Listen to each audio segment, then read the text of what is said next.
discuss the second topic in the lesson properties of matter, that is viscosity. So what is viscosity? Viscosity is the frictional force that exists in fluids, that is in liquids and in gases, the frictional force that exists in fluids. So that is the viscosity in simple terms. So to properly understand about viscosity, we need to know the two types of fluid flows, that is the non-turbulent flow and the turbulent flow. Those are the two types of fluid flows. So non-turbulent flow is also called as laminar flow.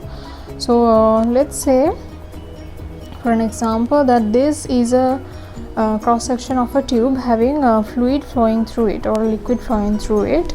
So in here, different layers, these are different layers of fluids. Those different layers of fluids have different velocities, different magnitudes of velocities. Maximum velocity can be seen at the axis of the liquid flow. At the axis of the liquid flow, this is the maximum velocity. Let's take it as V1.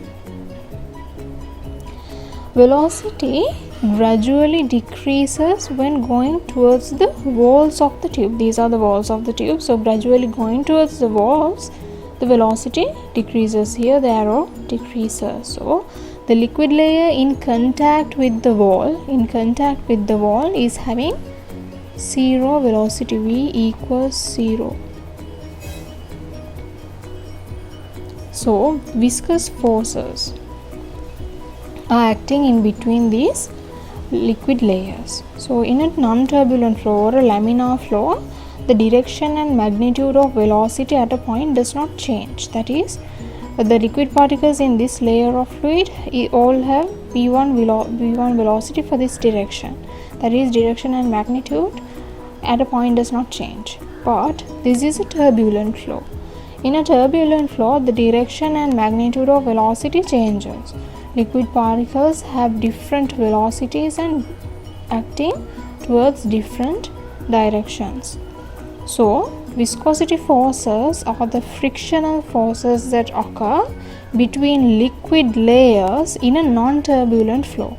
This is only viscosity forces we are talking about only in a laminar flow or a non-turbulent flow, due to the velocity difference between liquid layers. So viscosity forces are occurring due to the velocity difference between liquid layers. That is, let's take this as V2. So there is a velocity difference between these two liquid layers, hence there are viscous forces in between these two liquid layers. So that is what viscosity is. The first law we have to discuss under viscosity is Newton's law of viscosity. Newton states that viscosity forces acting in between liquid layers in a non-turbulent flow or a laminar flow are directly proportional to the velocity gradient between the liquid layers and the contact area of liquid layers. That is, if we take two liquid layers like this, the first layer having a velocity of, let's say, v1, and the second layer having a velocity of v2. So there is a velocity difference in between the two liquid layers, and the contact area of the between the two liquid layers as capital A, and the distance between the two liquid layers as simple d. So Newton says that force, that is the viscosity force, is directly proportional to the velocity gradient between liquid layers. The velocity gradient is the difference between the liquid layers divided by the distance. So the difference between the liquid layers can be taken as you can say take it as delta V, that is the difference between the two liquid layers, as V1 minus V2. So instead of V1 minus V2 here we substitute delta V. So we get F is directly proportional to, we get delta V here, delta V divided by D. So that is the first one he says, that is directly proportional to the velocity gradient between liquid layers. So this is the velocity gradient between the liquid layers. Next, to the contact area of the liquid layers, that is we took it as capital A. So viscosity force is directly proportional to the contact area too. So we combine these two together and we get F is directly proportional to A, the contact area, and delta V divided by D, the velocity gradient. So we take this A to this side, we get F divided by A is directly proportional to delta V divided by D. So to make an equation out of this relationship, to insert the equal sign, we insert a coefficient. So the coefficient we are inserting is eta, that is we get F divided by A equals, now we insert the coefficient, that is eta delta V divided by D. So this is the equation we get. This is the equation that we can derive using the Newton's law of viscosity. This is the equation we derive using Newton's law of viscosity. So now we will define the terms. This F is viscosity force, A the contact area between the liquid layers, eta is the coefficient of viscosity. It's the coefficient of viscosity and it's having the units of Newton, seconds per square meter, and dimensions m L minus 1 T minus 1. So eta is the coefficient of viscosity and delta V is the velocity difference between the two layers and D is the distance between the two layers. So this is the first equation that we can derive using the Newton's law of viscosity. Coefficient of viscosity depends on temperature. That is, with the increase in temperature, when the temperature increases, the coefficient of viscosity eta, it decreases. That is, with the increase in temperature, the viscosity of a viscous fluid will decrease. Comparing to frictional forces between solid surfaces, viscosity forces are very small. That is, in between two solid surfaces contacting, there is frictional force. But frictional force is bigger than viscosity forces. This property is used to minimize the energy loss due to frictional forces due to contacting of solid surfaces in machines, in instruments. So that is minimized by using viscous fluid in between those contacting solid surfaces. Therefore the solid surfaces will not contact with each other. The solid surfaces will be contacting with the viscous fluid. Therefore, since viscosity forces are very small, energy loss will be very much minimized. So let's take an object having a mass of capital M. It is on a viscous fluid having a viscosity of eta, and this for this object M, let's say a force of P is applied to this direction. Therefore it will start moving, so there will be a viscosity force acting to this object to this side like this. This will be the viscous force acting. Let's take it as F. So when the force exerted on this object to this side and this viscous force becomes equal, this mass will have a constant velocity, and that constant velocity is called as the terminal velocity. Let's take the terminal velocity, let's take it as V. So it will be moving to this side at a constant velocity of V. So let's take this layer, the viscous fluid layer here enhanced. So the liquid layer here will not have a velocity because this surface is not moving, but since the object is moving, the liquid layer in contact with the object will also have the same velocity, and that is v. It will have the same velocity v. So we can get an equation for this force, the viscous force, by using the above derived equation that we used before. That is, force equals the coefficient, that is eta, A, that is area in contact, let's take it as capital A, the area in contact with the fluid A, and delta V, that is the velocity difference here. Since here the velocity is 0, we can get the velocity difference straight away as V, and the distance will be the distance or the thickness of this fluid. The thickness, let's take it as simple d. So this is the thickness. So this is the equation that we get for the viscous force acting on this object. Now we are going to talk about the Stokes law, that is the second law we have to discuss under viscosity. So the Stokes law states the viscosity force acting on a spherical object moving in a viscous fluid is directly proportional to the radius of the sphere, coefficient of viscosity of the fluid, and velocity of the sphere at the moment. So this is what Stokes law says. He states that viscosity force is directly proportional to three factors, that is the radius of the sphere, the coefficient of viscosity, and the velocity. So let's take this sphere here. So let's say it's moving at a velocity of v. There will be viscosity forces acting on this sphere like this. Let's take it as capital F.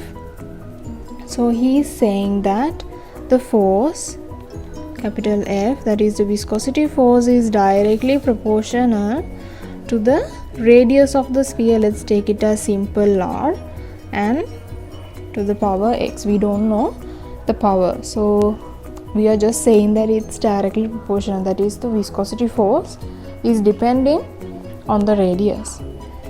Then the next factor is force is directly proportional to the coefficient of viscosity of the fluid, that is eta, let's take to the power y, and the force is directly proportional to the velocity at the moment, that is v to the power z. Okay, and when we combine these three relationships together, we can write this as f is directly proportional to the radius to the power x, eta to the power y, v to the power z. And to make this an equation, we need to remove the directly proportional sign. To do that, we have to insert a constant. So we are inserting a dimensionless constant here. Let's take it as k. So we can write the equation f equals k r to the power x, eta to the power y, and v to the power z. So here k is a dimensionless constant. It's a dimensionless constant, and k, it is equal to 6, 5. Now to complete the equation, we need to find the powers of x, y, and c. So for that, we have to use dimensionless analysis. So here I have done the dimensionless analysis here. Force dimensions ml t minus 2, radius L and eta ml minus 1 t minus 1 to the power y, and the velocity, that is Lt minus 1 to the power c. And when we solve this, we get these equations, that is m, here the power 1 equals m to the power y, so 1 equals y, L here 1, x and minus y, and here z. So we get x minus y plus c, and for t we have minus 2 here, and here minus y and minus c. So when we solve these three equations, we get x equals 1, y equals 1, and c equals 1. So when we substitute these into these powers, we get F equals K R1 eta 1 and V1. So we can write the equation by substituting 6 phi into K. That is, the equation becomes F equals K is 6 phi R eta V. This is the equation that we can derive using the Stokes law. This is the equation we can derive using the Stokes law. And this Stokes law can be applied on there are some conditions to apply this Stokes law. They are, the first one is the fluid in which the object is moving, that is, this fluid should be at rest. That's the first condition to apply this equation. The fluid should be at rest. Let's write it down here. Fluid must be at rest. And the second condition to apply this equation is the object moving, the spherical object moving, should have a uniform radius. That is the second condition. If the object moving doesn't have a uniform radius, we cannot apply this equation. So let's write it down. The second one, that is, the sphere must have a uniform radius. It should have a uniform radius. And the third final condition that should be present to apply this equation is the object moving inside this viscous fluid should not be rotating. That is, if the sphere is moving while rotating around itself, we cannot apply this equation. So that's the third condition. The sphere should not rotate, or sphere should move without rotating. Must move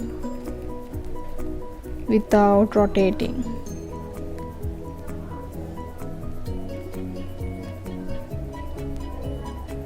Okay, so those are the three conditions, and we derived the Stokes law equation. So the conditions are again the fluid must be at rest, and the sphere must have a uniform radius, and the sphere must move without rotating around itself. So that is the Stokes law.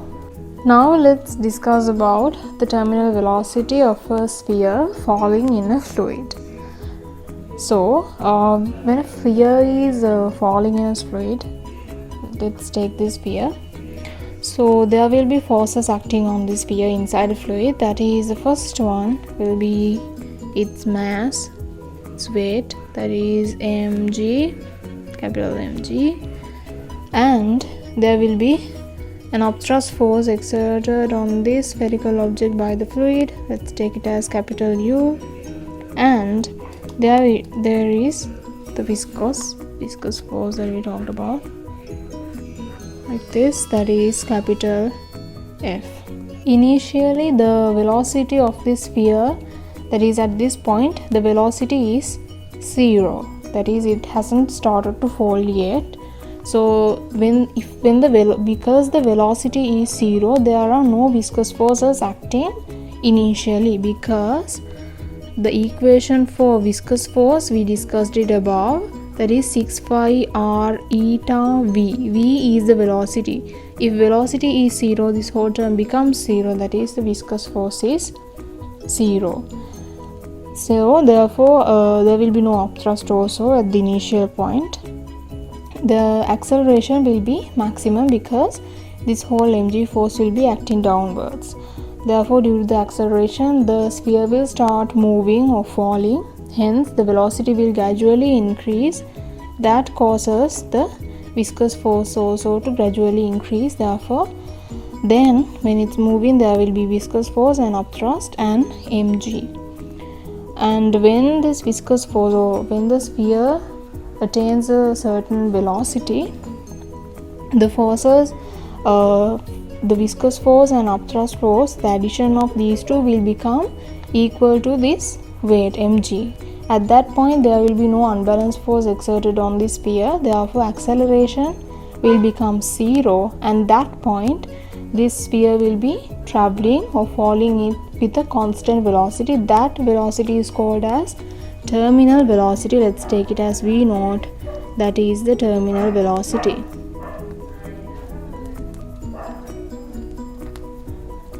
So to find this terminal velocity, we are applying the equation F equals ma to this sphere at the terminal velocity point. So let's apply the equation F equals ma. F equals ma downwards to this sphere. So let's take this as the point where it has reached terminal velocity.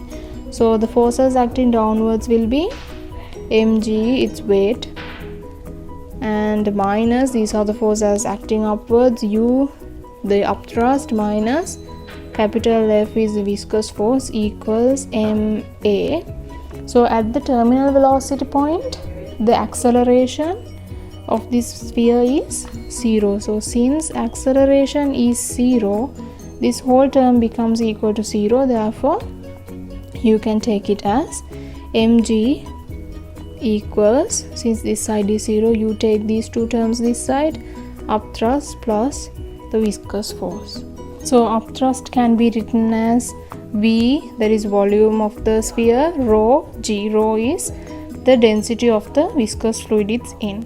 So upthrust can be written as v rho g, and then the force F, that is viscous force, is written as 6 pi r eta v. Here we are taking the terminal velocity point, so it's v naught. When we subject those terms here, we get mg equals v rho g plus 6 pi r eta v. So here we will take the density of the sphere as simple d and the density of the viscous fluid as rho. So after that, we have to write m in terms of the density of the sphere, that is d. So d is equal to mass divided by volume, and when we subject mass, m equals density, and volume is written as volume of a sphere 4/3 phi r cube. R is the radius of this sphere. Then we substitute these terms into here.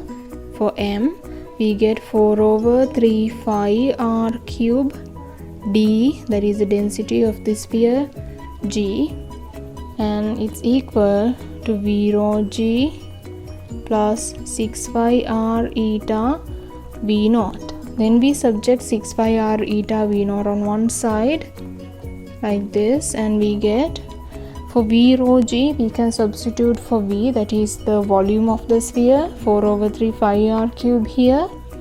So we get 4/3 phi r cube, rho, the density of the viscous fluid g, and this side, these terms come in this side, becomes minus 4/3 phi r cube d g. Now we can cancel some common terms in this equation by dividing. That is, we can cancel out phi, and 1 r. Here it becomes 2 then, like this. That is, we divided this whole equation by phi r, and then the remaining terms will be 6 eta v naught equals 4/3 r squared rho g minus 4/3 r squared dg. Then we subject v naught only in this side. So we have divided the equation by 6 eta to get V naught on this side. So V naught equals, we get the common terms in these two terms out, that is 4 over 3 r squared common and g common. Inside brackets you get rho minus d, and we divided it by 6 eta like this. Then we can simplify this further, dividing by 2. Here it becomes 3. Then here we can get the final equation, that is V naught, the terminal velocity, equals 2 over 9, 3 into 3 9, r squared divided by eta, the coefficient of viscosity, and rho minus d g. So this is the equation we use to find the terminal velocity of a sphere moving in a viscous fluid. So this is the equation.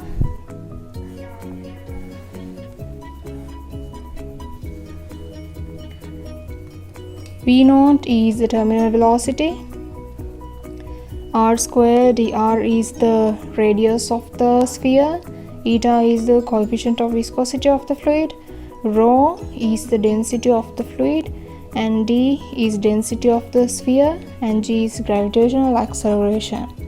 This is when a sphere is falling in a liquid. When a sphere is moving upwards in a liquid, that is, the density of sphere is lesser than the density of the fluid. At that kind of an instant, the only change that is happening in this equation is these two terms get interchanged, that is, it will become d minus g if the sphere is having a less density than the fluid. Thanks for watching. Hope this video was helpful. If you did, make sure to give it a thumbs up and leave a comment below. Subscribe us and click the bell icon for more videos like this.